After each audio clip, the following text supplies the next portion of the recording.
ಸ್ನೇಹಿತರೇ ನಮಸ್ಕಾರ. ನಾನು Ravindra Joshi. Justice delayed is justice denied ಅಂತ ಒಂದು ಮಾತಿದೆ. ಅಂದರೆ ನ್ಯಾಯದಾನ ಏನಿದೆಯಲ್ಲ ಅದು ವಿಳಂಬ ಆದರೆ ನ್ಯಾಯವನ್ನೇ ಕೊಡದೇ ಇರೋ ಹಾಗೆ ಅಂತ, ನ್ಯಾಯವನ್ನು ತಿರಸ್ಕರಿಸಿದ ಹಾಗೆ ಅಂತ. ನ್ಯಾಯದ ವಿಳಂಬ ಆಗಲಿ, ನ್ಯಾಯವೇ ಸಿಗದೆ ಹೋದರೆ ಏನು ಮಾಡಬೇಕು? ಎಂಥ ದುರಂತಮಯ ಘಳಿಗೆ ಆಗಿರುತ್ತೆ, ಯೋಚನೆ ಮಾಡಿ. ಅಂಥದ್ದೊಂದು ತೀರ್ಪು ನಿನ್ನೆ ಬಾಂಬೆ ಹೈಕೋರ್ಟ್ನಿಂದ ಬಂದು ಸ್ವಾಮಿ.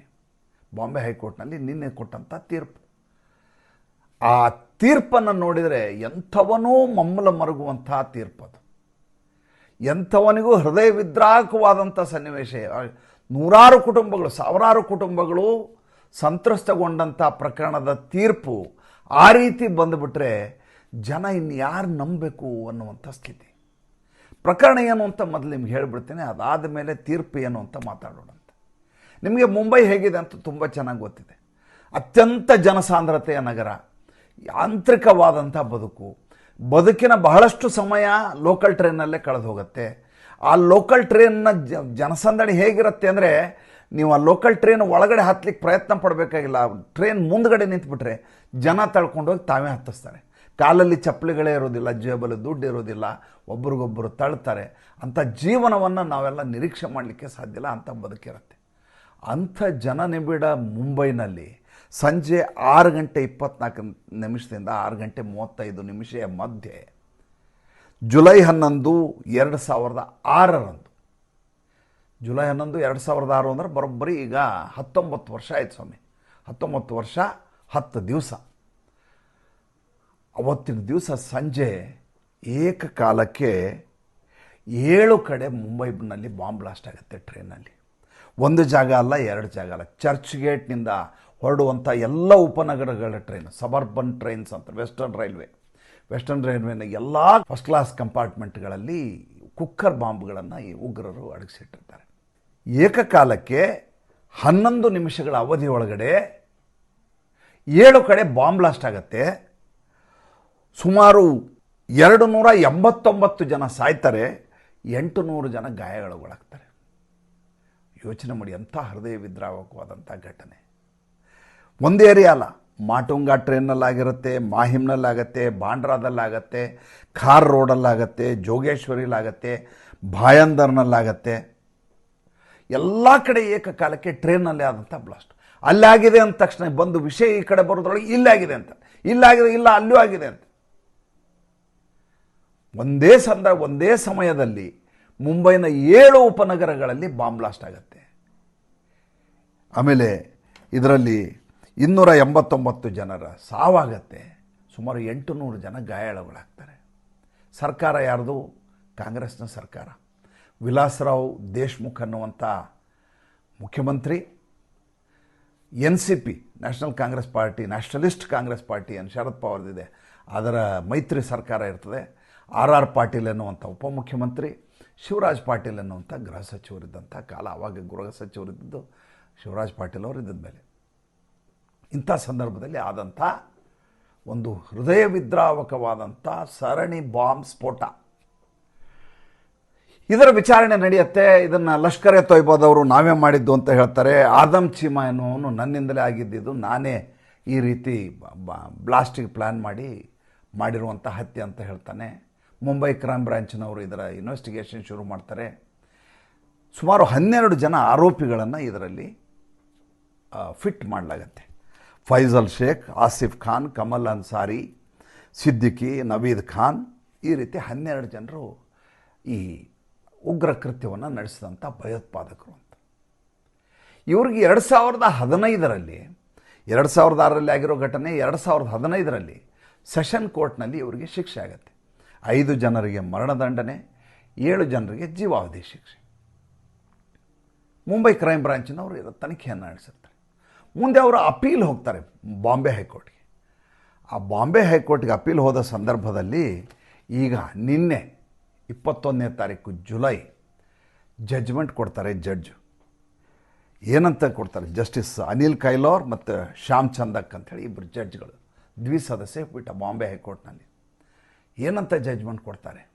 ಆರೋಪಿಗಳ ಮೇಲೆ ಇರುವಂಥ ಸಾಕ್ಷ್ಯಾಧಾರಗಳು ಸರಿಯಾಗಿ ಇಲ್ಲದೇ ಇರುವ ಕಾರಣಕ್ಕೆ, ಗುರುತರವಾದ ಸಾಕ್ಷ್ಯ ಇಲ್ಲದೇ ಇರುವ ಕಾರಣಕ್ಕೆ ಇವು ಯಾರ್ಯಾರಿಗೆ ಶಿಕ್ಷೆಯನ್ನು ಸೆಷನ್ ಕೋರ್ಟ್ ವಿಧಿಸಿದೆಯೋ ಅದನ್ನು ವಜಾ ಮಾಡಲಾಗಿದೆ. ಬಲವಾದ ಸಾಕ್ಷ್ಯಗಳನ್ನು ಹೊರಿಸುವಲ್ಲಿ ಮತ್ತು ಅದನ್ನು ಸಾಬೀತುಪಡಿಸುವಲ್ಲಿ ಪ್ರಾಸಿಕ್ಯೂಷನ್ ವಿಫಲರಾಗಿರುವುದರಿಂದ ಈ ಪ್ರಕರಣವನ್ನು ಇವರನ್ನು ಆರೋಪಿಗಳನ್ನು ಖುಲಾಸೆ ಮಾಡುವ ಮೂಲಕ ಕೊನೆಗೊಳಿಸಲಾಗ್ತಾ ಇದೆ. ಹೆಂಗಿದೆ ಸ್ವಾಮಿ? ಇದರಲ್ಲಿ ಲ್ಯಾಕೋನೆ ಏನು ಅಂತ ಹೇಳ್ತೀನಿ ನಿಮಗೆ. ಜಜ್ಮೆಂಟ್ ಇದು ಬಂತು, 289 ಜನರನ್ನು ಸಾಯಿಸಿರುವಂಥ ವ್ಯಕ್ತಿಗಳು ಯಾರಿದ್ದಾರೋ ಅವರಿಗೆ 5 ಜನರಿಗೆ ಗಲ್ಲು ಶಿಕ್ಷೆ, 7 ಜನರಿಗೆ ಜೀವಾವಧಿ ಶಿಕ್ಷೆ ವಿಧಿಸಿ ಆಗೋಗಿತ್ತು ಸೆಷನ್ ಕೋರ್ಟ್. ಅವರು ಅಪೀಲ್ ಹೋಗಿದ್ದರಿಂದ ಬಾಂಬೆ ಹೈಕೋರ್ಟ್ ಹೇಳುತ್ತೆ, ಪಾಯಿಂಟ್ ನಂಬರ್ 1, 2, 3, 4 ಹೇಳ್ತೀನಿ, ಇದರಲ್ಲಿರುವಂಥ ವಿಟ್ನೆಸ್ಗಳಿದಾರಲ್ಲ, ಈ ವಿಟ್ನೆಸ್ಗಳು ಕೆಲವೊಬ್ಬರು ಕಾಮನ್ ಇದ್ದಾರೆ. ಘಾಟ್ಕೋಪರ್ ಪ್ರಕರಣದಲ್ಲಿಯೂ ಅದೇ ಸಾಕ್ಷಿ ಇದ್ದಾನೆ. ಇನ್ನೊಂದು ಯಾವುದೋ ಕ್ರೈಮ್ ಬ್ರಾಂಚಿನವ್ರು ಮಾಡಿರುವಂಥ ಪ್ರಕರಣ, ತನಿಖೆ ಮಾಡ್ತಾ ಇರೋ ಪ್ರಕರಣದಲ್ಲೂ ಅವನೇ ಸಾಕ್ಷಿ ಇದ್ದಾನೆ.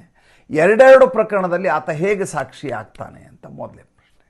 ಎರಡನೇದ್ದು, ಸ್ಟೇಟ್ಮೆಂಟ್ಗಳನ್ನು ಈ ಪ್ರಕರಣ ನಡೆದ ಸಂದರ್ಭದಲ್ಲಿ, ಬಾಂಬ್ ಬ್ಲಾಸ್ಟ್ ಆದ ಸಂದರ್ಭದಲ್ಲಿ ತೆಗೆದುಕೊಳ್ಳಬೇಕಾದ ಹೇಳಿಕೆಯನ್ನು, ಸರಿಯಾಗಿ ಹೇಳಿಕೆಗಳನ್ನು ಪಡೆದಿಲ್ಲ. ಮೂರನೇದ್ದು, ಪರೇಡ್ ಮಾಡಿಸ್ಬೇಕಲ್ಲ, ಇವರು 12 ಜನರನ್ನು ತೋರಿಸಿ ಇವರೇನ ಬಾಂಬ್, ಇವರ ಆರೋಪಿಗಳ ಅಂತ 1, 2, 3 ಅಂತ ಪರೇಡ್ ಮಾಡ್ತಾರೆ. ಆ ಪರೇಡನ್ನು ತೋರಿಸಲಿಕ್ಕೆ 4 ವರ್ಷಗಳ ಅವಧಿಯನ್ನು ತೆಗೆದುಕೊಂಡಿದ್ದೀರಿ. 4 ವರ್ಷಗಳ ಅವಧಿಗೆ ಒಬ್ಬ ವ್ಯಕ್ತಿಯ ಮುಖದ ಚಹರೆಯನ್ನು ನೆನಪಿಡಲಿಕ್ಕೆ ಯಾವುದೇ ವ್ಯಕ್ತಿಗೆ ಸಾಧ್ಯವಾ? ದಿನನಿತ್ಯ ವ್ಯವಹಾರದಲ್ಲಿ ಇರಲಾರ್ದಂಥ ವ್ಯಕ್ತಿ, ಪರಿಚಯ ಇರಲಾರ್ದಂಥ ವ್ಯಕ್ತಿ, ಈ ಘಟನೆಯಾದ ಸಂಭವಿಸಿದ ಸಂದರ್ಭದಲ್ಲಿ ಮಾತ್ರ ನೋಡಿದ ವ್ಯಕ್ತಿಯನ್ನು 4 ವರ್ಷಗಳ ನಂತರ ಆತ ನೋಡಲಿಕ್ಕೆ, ನೆನಪಿಡ್ಲಿಕ್ಕೆ ಸಾಧ್ಯನಾ? ಇದನ್ನು ಸಾಕ್ಷ್ಯ ಅಂತ ಒಪ್ಕೊಳ್ಳಿಕ್ಕೆ ಆಗೋದಿಲ್ಲ ಅಂತ ಬಾಂಬೆ ಹೈಕೋರ್ಟ್ ಹೇಳುತ್ತೆ. ಇನ್ನು ಹೇಳಿಕೆಯನ್ನು ಪಡೆದದ್ದು, ಹೇಳಿಕೆಯನ್ನು 100 ದಿನಗಳ ನಂತರ ಹೇಳಿಕೆಗಳನ್ನು ಪಡೆದಿದ್ದೀರಿ ಸಾಕ್ಷ್ಯಗಳಿಂದ. ಯಾವುದೇ ವ್ಯಕ್ತಿಯ ಮೆಮೊರಿ, ಆತನ ಸ್ಮೃತಿ ಅಷ್ಟೊಂದು ದೃಢವಾಗಿರೋದಿಲ್ಲ, ಅದಷ್ಟು ಶಾರ್ಪ್ ಆಗಿರೋದಿಲ್ಲ. ಆದ್ದರಿಂದ ನೀವು ತೆಗೆದುಕೊಂಡಿರುವಂಥ ಹೇಳಿಕೆ ಸರಿಯಾಗಿಲ್ಲ ಅಂತ ಕೋರ್ಟು ಪರಿಭಾವಿಸುತ್ತೆ. ಇದಲ್ಲದೆ ಘಟನಾ ಸ್ಥಳದಲ್ಲಿ ದೊರೆತಂಥ ಬಾಂಬ್ಗಳೇನಿದ್ದಾವೆ, ಮರ್ಜರ್ ಮಾಡಿದಂಥ ಬಾಂಬ್ಗೂ ಫೊರೆನ್ಸಿಕ್ ರಿಪೋರ್ಟ್ ಬಂದಿರುವಂಥ ವರದಿಗೂ ಒಂದಕ್ಕೊಂದು ತಾಳೆಯಾಗುವುದಿಲ್ಲ. ಆದ್ದರಿಂದ ಬಳಸಿರುವ ವಸ್ತುಗಳೇ ಬೇರೆ, ನೀವು ತೋರಿಸ್ತಾ ಇರುವಂಥ ವಸ್ತುಗಳೇ ಬೇರೆ, ಒಂದಕ್ಕೊಂದು ತಾಳೆಯೇ ಆಗಲಾರದಂಥದ್ದಿದೆ. ಪ್ರಾಸಿಕ್ಯೂಷನ್ನು ಸರಿಯಾಗಿ ತನಿಖೆ ಮಾಡದೇ ಇರುವುದರಿಂದ ಆರೋಪಿಗಳನ್ನು ಖುಲಾಸೆ ಮಾಡಬೇಕಾದಂಥ ಅನಿವಾರ್ಯತೆ ಬಂದೊದಗಿದೆ ಅಂತ ಬಾಂಬೆ ಹೈಕೋರ್ಟ್ ಹೇಳುತ್ತೆ. ವಿಷಾದವನ್ನು ವ್ಯಕ್ತಪಡಿಸಿದೆ. ತನಿಖಾ ಸಂಸ್ಥೆ ಬೇಕಾಬಿಟ್ಟಿಯಾಗಿ ತನಿಖೆಯನ್ನು ಮಾಡಿದೆ, ಅದರ ಬಗ್ಗೆ ಗಂಭೀರವಾಗಿ ಪರಿಗಣಿಸಿಲ್ಲ ಪ್ರಕರಣವನ್ನು. ಯಾವ ಶಿಷ್ಟಾಚಾರವನ್ನು ಪಾಲಿಸಬೇಕು ಆ ಶಿಷ್ಟಾಚಾರವನ್ನು ಪಾಲಿಸಿಲ್ಲ. ಸಮಸ್ಯೆಯ ಗಹನತೆಯನ್ನು ಪರಿಗಣಿಸಲಾರದೆ ಇಷ್ಟ ಬಂದ ಹಾಗೆ ತನಿಖೆ ಮಾಡಿದ್ದರಿಂದಾಗಿ ಪ್ರಾಸಿಕ್ಯೂಷನ್ ವಿಫಲಗೊಂಡಿದೆ. ಪ್ರಾಸಿಕ್ಯೂಷನ್ ಮಾಡಿದ್ಯಾರು ಸ್ವಾಮಿ? ಬಾಂಬೆ ಕ್ರೈಮ್ ಬ್ರಾಂಚ್ ಸರ್ಕಾರ, ಕಾಂಗ್ರೆಸ್ಸು, NCP ಸರ್ಕಾರ. ಒಂದು ಸರ್ಕಾರ ಇಂಥದ್ದೊಂದು ಘಟನೆ ನಡೆದಾಗ ಜನರಿಗೆ ಅಭಯವನ್ನು ಒದಗಿಸಬೇಕು. ಏನಂತ? ಇನ್ನು ಮುಂದೆ ಇಂಥ ಘಟನೆ ಆಗೋದಿಲ್ಲ, ಇಂಥ ಘಟನೆ ಮಾಡಿದಂಥ ಯಾವುದೇ ವ್ಯಕ್ತಿ ಇದ್ದರೂ ಕೂಡ, ಇಂಥ ದಾರುಣ ಕೃತ್ಯಕ್ಕೆ ಅವನೇ ಕಾರಣೀಭೂತನಾಗಿದ್ದರೂ ಕೂಡ ಆತನಿಗೆ ಗಲ್ಲಿಗೇರಿಸುವಂಥ ಶಿಕ್ಷೆಯನ್ನು ನಾವು ಕೊಡಿಸ್ತೀವಿ. ನಮ್ಮಲ್ಲಿ ಅದರ ಬಗ್ಗೆ ಅನುಕಂಪವೇ ಇಲ್ಲ, ಅಂಥದ್ದೊಂದು ಪ್ರಾಸಿಕ್ಯೂಷನನ್ನು ನಾವು ರೆಡಿ ಮಾಡ್ತೀವಿ, ಆ ರೀತಿಯ ತನಿಖೆ ಮಾಡ್ತೀವಿ ಅಂತ ಬದ್ಧರಾಗಿ ಸರ್ಕಾರ ನಿಲ್ಲಬೇಕು. ಆದರೆ ಸರ್ಕಾರ ಬೇಕಾಬಿಟ್ಟಿಯಾಗಿ ನೋಡಿ, ಇಂಥ ಪ್ರಕರಣದಲ್ಲಿ ಸಂಪೂರ್ಣ ದೊಡ್ಡ ಮಟ್ಟದ ಹಿರಿಯ ಅಧಿಕಾರಿಗಳು ಇದರ ಮೇಲ್ಗಡೆ ಉಸ್ತುವಾರಿಯನ್ನು ನೋಡಿರ್ತಾರೆ. ಸ್ವತಃ ಸರ್ಕಾರ, ಗೃಹ ಸಚಿವ ಮತ್ತು ಉಪಮುಖ್ಯಮಂತ್ರಿ, ಮುಖ್ಯಮಂತ್ರಿ ಇವರೆಲ್ಲರೂ ಕೂಡ ಇದರಲ್ಲಿ ಏನು ನಡೀತಾ ಇದೆ ಅನ್ನುವಂಥ ಬೆಳವಣಿಗೆಯನ್ನು ಗಮನಿಸ್ತಾ ಇರ್ತಾರೆ.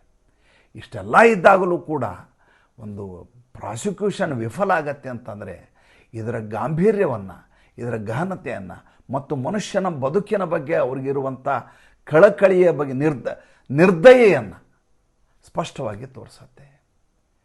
ಅದಾದ ಮೇಲೆ ಮುಂದೆ ಮತ್ತೆ ಬಾಂಬ್ ಬ್ಲಾಸ್ಟು ನಿರಂತರವಾಗಿ ನಡೀತಾ ಬಂತು ಮುಂಬೈನಲ್ಲಿ. ನಿಮಗೆ ಗೊತ್ತಿರೋ ಹಾಗೆ ಯಾವ ಬಾಂಬ್ ಬ್ಲಾಸ್ಟ್ ಆಯಿತು, ಆ ಬಾಂಬ್ ಬ್ಲಾಸ್ಟ್ ಆದ ಸಂದರ್ಭದಲ್ಲಿ ಆಗಲಾರದ ಪ್ರದೇಶದಲ್ಲಿಯೂ ಬಾಂಬ್ ಬ್ಲಾಸ್ಟ್ ಆಗಿದೆ ಅಂತ ಅವತ್ತಿನ NCP ನಾಯಕ ಶರದ್ ಪವಾರ್ ಅವರು ಹೇಳಿದರು. ಮಜ್ಜಿ ಬಂದರಲ್ಲಿ ಬಾಂಬ್ ಬ್ಲಾಸ್ಟ್ ಆಗಿದೆ ಅಂತ, ಮುಸಲ್ಮಾನ ಏರಿಯಾದಲ್ಲಿಯೂ ಆಗಿದೆ ಅಂತ ಜನರಿಗೆ ಸುಳ್ಳನ್ನು ಹೇಳ್ತಾರೆ. ಕೇವಲ ಹಿಂದೂಗಳ ಏರಿಯಾದಲ್ಲಿ ಮಾತ್ರ ಅಲ್ಲ ಅಂತ ಹೇಳ್ತಾರೆ. ಸೋನಿಯಾ ಗಾಂಧಿಯವರು ಕಣ್ಣೀರು ಹಾಕ್ತಾರೆ ಬಾತ್ಲಾ ಹೌಸ್ನಲ್ಲಿ ಆದಂಥ ಉಗ್ರ ಚಟುವಟಿಕೆಯ ಬಗ್ಗೆ ಉಗ್ರರ ಮೇಲೆ ಹಿಂಗಾಯ್ತಲ್ಲ ಅಂತ ಕಣ್ಣೀರು ಹಾಕ್ತಾರೆ. ವಿಚಿತ್ರ ಸನ್ನಿವೇಶಗಳು ಅದಾದಮೇಲೆ ಬಾಂಬೆದಲ್ಲಿ ಘಟಿಸ್ತವೆ, ಮುಂಬೈನಲ್ಲಿ. ಆದರೆ ಮುಂಬೈನ ದುರಂತ ಏನಪ್ಪ ಅಂತಂದರೆ, ಯಾರು ಈ ರೀತಿ ಪ್ರಾಣವನ್ನು ಕಳ್ಕೊಂಡಿದ್ದಾರೆ ಅಮಾಯಕರು, ಅವರಿಗೆ ಸಿಗಬೇಕಾದ ನ್ಯಾಯ ಸಿಗಲಿಲ್ಲ. ಇವತ್ತು ಈ ಕಾಲಘಟ್ಟದಲ್ಲಿ ನಮಗೆ ಹಿಂತಿರುಗಿ ನೋಡಿದಾಗ ಒಂದು ವಿಷಯ ಸ್ಪಷ್ಟ ಆಗತ್ತೆ. ಇವತ್ತು ಈ ರೀತಿಯ ಚಟುವಟಿಕೆ ನಡೆಸಿದರೆ ತಕ್ಷಣದಲ್ಲಿ ಆಪರೇಷನ್ ಸಿಂಧೂರ್ ಆಗತ್ತೆ. ಯಾವ ವ್ಯಕ್ತಿ ಅಮಾಯಕ ವ್ಯಕ್ತಿಯ ಸಾವಿಗೆ ಕಾರಣಭೂತ ಆಗಿದೆಯೋ ಆ ದೇಶ, ಅಲ್ಲಿಯ ಹತ್ಯೆ ಮಾಡಿದಂಥ ಉಗ್ರರಲ್ಲ, ಆ ದೇಶದ ಮೇಲೆ ದಾಳಿಯಾಗತ್ತೆ. ಅಲ್ಲಿಯ ಸರ್ಕಾರ ನಡುಗಬೇಕಾದಂಥ ಪರಿಸ್ಥಿತಿ ಬರುತ್ತೆ. ಆ ಸರ್ಕಾರ ನಡುಗುವುದು ಮಾತ್ರ ಅಲ್ಲ, ಆ ಸರ್ಕಾರಕ್ಕೆ ಬೆಂಬಲ ಕೊಡ್ತಾ ಇರುವಂಥ ಉಳಿದ ದೇಶಗಳು ಮುಜುಗರಕ್ಕೀಡಾಗುವಂಥ, ಅವಮಾನಕ್ಕೀಡಾಗುವಂಥ ಪ್ರಸಂಗ ಬರುತ್ತೆ ಅನ್ನುವಂಥ ಕಾಲಘಟ್ಟಕ್ಕೆ ಬಂದು ನಿಂತಿದ್ದೀವಿ. ಇಂಥ ಇವತ್ತಿನ ಬೆಳಗಿನ ದಿವಸ, ಮಂಗಳವಾರದ ಬೆಳಗಿಗೆ ಯಾರ್ಯಾರೋ ಹೊತ್ತು ಅಸುನಿಗಿದ್ರು ಅವರ ಆತ್ಮಕ್ಕೆ ಶಾಂತಿಯನ್ನು ಕೋರಿ, ನಮ್ಮಿಂದ ಬೇರೆಯನ್ನೂ ಮಾಡಲಿಕ್ಕಾಗಲಿಲ್ಲ, ನಾವು ಅಸಹಾಯಕರಾಗಿದ್ವಿ, ನಾವು ಇದರಲ್ಲಿ ಪಾಲಾಗಿ ನಿಮಗೆ ನ್ಯಾಯವನ್ನು ಕೊಡಿಸ್ಲಿಕ್ಕೆ ಆಗಲಿಲ್ಲ ಅಂತ ದುಃಖವನ್ನು ವ್ಯಕ್ತಪಡಿಸ್ತಾ ಈ ಸಂಚಿಕೆಯನ್ನು ಮುಗಿಸ್ತಾ ಇದ್ದೇನೆ. ನಮಸ್ಕಾರ.